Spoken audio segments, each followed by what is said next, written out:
Hey guys, welcome back to another video which is totally about making a perfect timetable or routine for the NEET aspirants, especially when the remaining time for exam is only 3 to 4 months.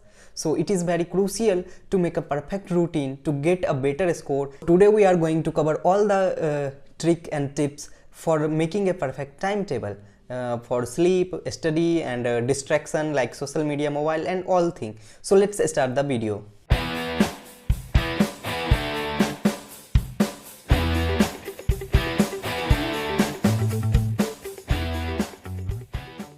Myself Vikas Kumar, MBBS second year student from Bihar. So first of all we are going to talk about the most common confusion among a student is their sleep cycle. Means कि क्या उन्हें देर रात तक पढ़ना चाहिए या सवेरे उठ के पढ़ना चाहिए, या तो वो जल्दी सो जाए, 10 बजे सो जाए, 4 बजे उठ के पढ़े, या फिर रात के 12-1 बजे तक सो के अगली सुबह सवेरे उठ के पढ़े। क्योंकि हमारे आसपास बहुत सारे ऐसे लोग हैं या हमारे आसपास बहुत सारे ऐसे दोस्त होते हैं जो रात को जल्दी सो जाते हैं फिर सुबह जल्दी उठ के पढ़ते हैं, या फिर हमारे आसपास ऐसे भी लोग होते हैं जो रात को लेट तक पढ़ेंगे 1-2 और फिर सुबह 7-8 बजे के बाद उठ के आराम से पढ़ेंगे। तो इस कन्फ्यूजन को दूर करने के लिए सबसे पहले आपको अपना बॉडी टाइप पता होना चाहिए कि आप किस चीज़ में ज़्यादा कंफर्टेबल हो। क्या आप रात को देर तक जागने में फोकस्ड रहते हो पढ़ने में, या फिर आप सवेरे उठ के ज़्यादा फोकसली पढ़ पाते हो। अगर आप रात के 1 बजे 2 बजे तक लगातार जाग के पढ़ सकते हो बिना स्लीपी फील हुए, फोकस्ड कंसंट्रेटेड माइंड के साथ, तो फिर आपके लिए सही है कि आप उसी टाइम में पढ़ते रहो पूरे नीट के एग्ज़ाम तक।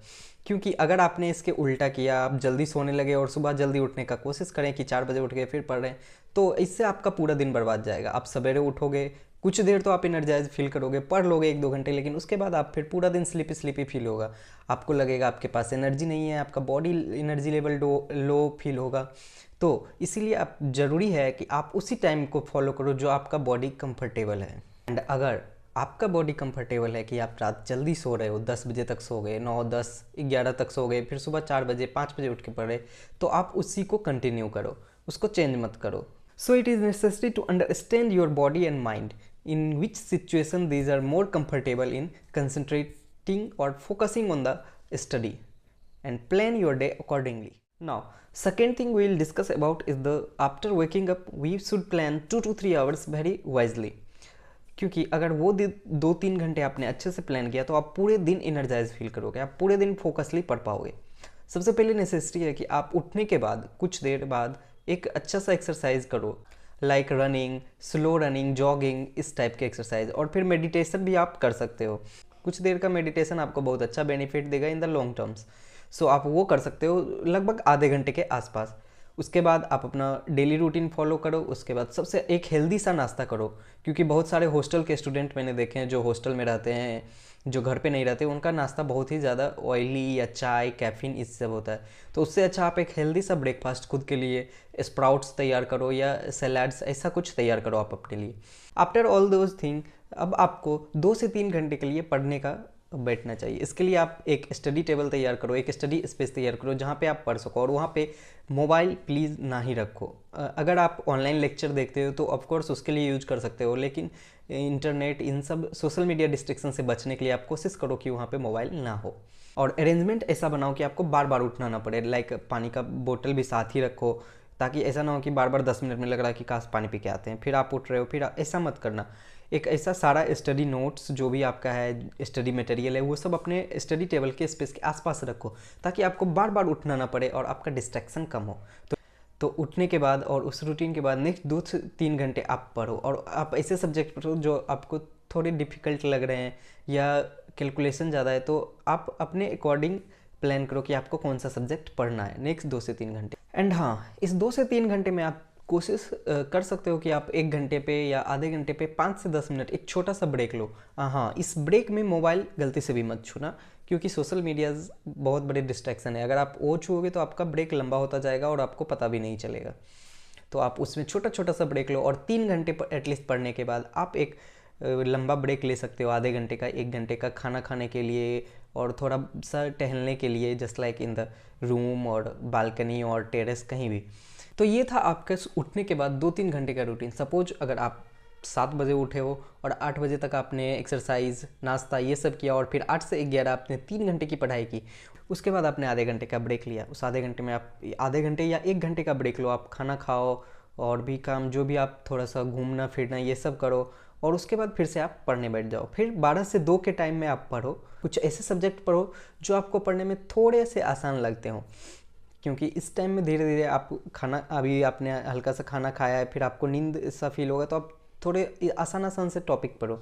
उसके बाद 12 से 2 के पढ़ाई के बाद आप एक लंच ब्रेक ले सकते हो। लंच करने के बाद आप थोड़ा देर आपको नींद लगेगी, क्योंकि आप लंच करोगे तो ऑफकोर्स ही आपको थोड़ा थोड़ा नींद आएगा ही, तो आप आधे से 1 घंटे का एक पावर नैप ले सकते हो, छोटी सी झपकी ले सकते हो। फिर 2 से 3 के बीच आप लंच और नींद, या 3:30 तक आप अपना नींद पूरा कर लो, लंच कर लो, सारा काम करके आप वापस 3:30 से अपने स्टडी टेबल पे आ जाओ। इस 3 बजे से लेके आप एक टाइम डिवाइड करो फिर से 6 बजे तक का। इस 3 घंटे में आप क्वेश्चन सॉल्व करो, न्यूमेरिकल्स करो, अलग अलग क्वेश्चन सेट कर सकते हो, टेस्ट के पेपर कर सकते हो, या जो भी आप DPP सॉल्व कर सकते हो। इसके बाद आप शाम के 6 बजे फिर से उठो, एक इवनिंग वॉक कर लो, जिससे आपका बॉडी फिर से फ्रेश फील करेगा।